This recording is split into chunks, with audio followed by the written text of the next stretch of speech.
Cinema నేను చెప్పడం కాదు, ఆడియన్స్ అంతా చూసి చెప్తున్నారు కదా. ఫుల్ సినిమాలోని ఫుల్ ఎంజాయ్ చేస్తున్నారు అందరూ.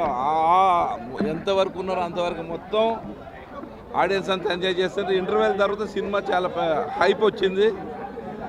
అసలు థియేటర్లో వచ్చిన వాళ్ళు మళ్ళీ వస్తారు సినిమాకి. బ్లాక్ బస్టర్ హిట్ అవుతుంది. చాలా బాగా చేశాడు యాక్షన్. ఇప్పుడు అప్కమింగ్ హీరోస్ ఎవరు ధైర్యం చేయరు, బాగా ధైర్యం చేసి కష్టపడి చేశాడు. ఇక ఆడియన్స్ చూసిన వాళ్ళందరి బ్లెస్సెస్ ఉంటే మంచి పెద్ద పిక్చర్ అవుతుంది. అందరూ వెళ్ళొచ్చు, అందరూ చిన్న పిల్లలతో కూడా వెళ్ళొచ్చు. అట్లేం లేదమ్మా, ఇప్పుడు బయట ఉన్న అమ్మాయిల కన్నా చాలా బాగుంది. అటువంటిది ఏం లేదు, మంచిగా ఉంది. ఇక దానికి మీరు చూసి చెప్పండి అమ్మా. Right, bye.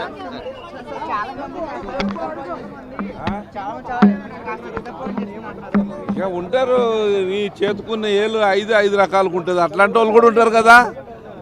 నీ చేతువన్నీ ఒకలాలోనే ఏళ్ళు ఒకలేదు. ఒక రేటింగ్ 5కి 4.5 ఇస్తాను. రైట్.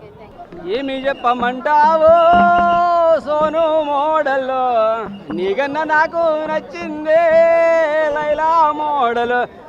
మోడల్ గుండు మోడల్ కాకా. సోను మోడల్ కంటే నాకు లైలా మోడల్ నచ్చింది. ఎందుకంటే సోను మోడల్ నార్మల్గా మనం ప్రతి హైదరాబాద్లో ప్రతి గల్లీలో చూస్తాము. సో వాళ్ళు పడే తాపత్రయాన్ని ఇక్కడ చూపించారు. కొంతమంది మోడల్ని కూడా చూపించాడు సినిమాలో.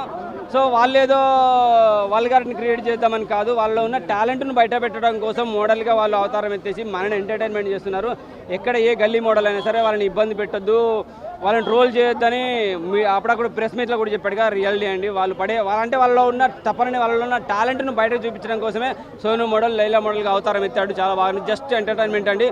అలాగే వల్గారిటీ అంటాను, వల్గారిటీ ఎక్కువ ఏమీ లేదు. జస్ట్ అడల్ట్ కంటెంట్, అంటే అడల్ట్ వార్డ్స్ ఉన్నాయి, అక్కడ దాకా తీసుకొచ్చి కట్ చేశారు.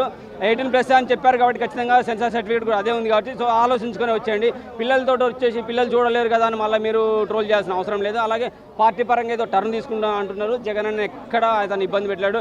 గొర్రెలు మేకలు ఉన్నాయి కదని చెప్పి అక్కడ 11 మేకలు 11 గొర్రెలు 150 గొర్రెలు ఇటువంటిది ఏమీ లేదండి. అనవసరంగా చాలామంది ట్రోల్ చేశారు. అంటే అలాగే ఇట్లా రింగులు పెట్టేసుకొని అదే చేసేసుకొని తెల్లారి సెలబ్రిటీ అయిపోదామని చేసుకునే వాళ్ళ ప్రయత్నం అనమాట. కొంతమంది ఫేక్ తమ్మునేల్ పెట్టేసి జగన్ తిట్టాడు, జగన్ అంత అవమానించాడు, వైసీపీని అవమానించాడు అన్నాడు. ఎక్కడ వైసీపీని అవమానించలేదండి. అనవసరంగా పృథ్వీరాజ్ అన్న 30 ఇండస్ట్రీ పృథ్వీరాజ్ అన్న వల్ల కొద్దిగా అది ట్రోల్ అయిందేమో తప్ప ఏమైనా ఉంటే మీరు పృథ్వీరాజ్ అని తీసుకోండి. పృథ్వీరాజ్ అని నాకు తెలిసి సారీ చెప్పినట్టు, వాళ్ళ ఫ్యామిలీ కూడా సారీ చెప్పినట్టుంది. సోను మోడల్ కూడా సారీ చెప్పాడు. సో ఒకసారి అది పరిగణలోకి తీసుకోండి, మీరు బాయ్కాట్ చేయాల్సిన అవసరం లేదు. సినిమా పరంగా అయితే just entertainment cinema. Sonu model కంటే ఎక్కువ లైలా మోడల్ చాలా బాగా అనిపించింది. ఎందుకంటే లేడీ గెటప్లో అంత ఈజీ కాదు. అప్పుడప్పుడు మనకు మేడం సినిమాలో రాజేంద్ర ప్రసాద్ గారు కానీ అలాగే మన శివకార్తికేయన్ కానీ ఎలా అందంగా అనిపించారో అలా అందంగా కనపడ్డారు. అలా అని చెప్పి జంబలపడి పంబా ఏం లేదు, ఇలా జస్ట్ ఎంటర్టైన్మెంట్ పరంగా బాగుంది. సినిమా చూడొచ్చు, చాలా బాగుందండి. సోను మోడల్ కన్నా లైలా మోడల్ బాగా అనిపించింది నాకు. Thank you very much.